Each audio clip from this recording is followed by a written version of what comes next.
Marathon.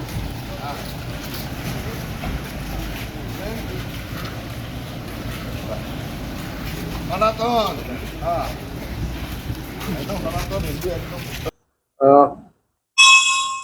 আজি vote গণনা, গতিকে আশা ৰাখিছোঁ যে দেৱী মাৰ কৃপাত আমাৰ সকলোৰে মংগল হওক। মুখ্যমন্ত্ৰী হিমন্ত বিশ্ব শৰ্মা ডাঙৰীয়াৰ নেতৃত্বত পুনৰ চৰকাৰ গঠন হৈ যাতে অসমৰ উন্নয়ন আৰু বিকাশৰ গতি ত্বৰান্বিত হয়।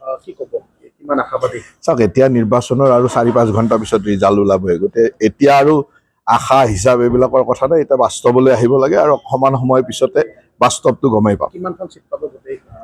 চাওক, আমাৰ এতিয়ালৈকে যিখিনি ৰাইজৰ আশীৰ্বাদ বা ৰাইজৰ পৰা খবৰ পাইছোঁ, তাৰ পৰা আমি NDA হিচাপে 90খনতকৈ বেছি আসনেৰে আমাৰ চৰকাৰ গঠন হ'ব। নামনি অসমত আমাৰ ইয়াতে যি 51খন আসন আছে, এই 51খনৰ অতি কমেও আমি 35খন আসন পাম। চৰকাৰ গঠনৰ কাৰণে চিন্তা কৰিব নালাগে, ৰাইজে কিমান বেছি মৰম দিয়ে তাৰ কাৰণে আমি ৰিজাল্টলৈ ৰৈ আছোঁ।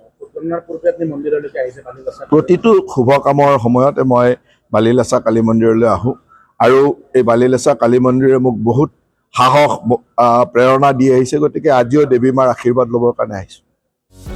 যিকোনো খবৰৰ বাবে যোগাযোগ কৰক আমাৰ এই নম্বৰত 9181 307 221।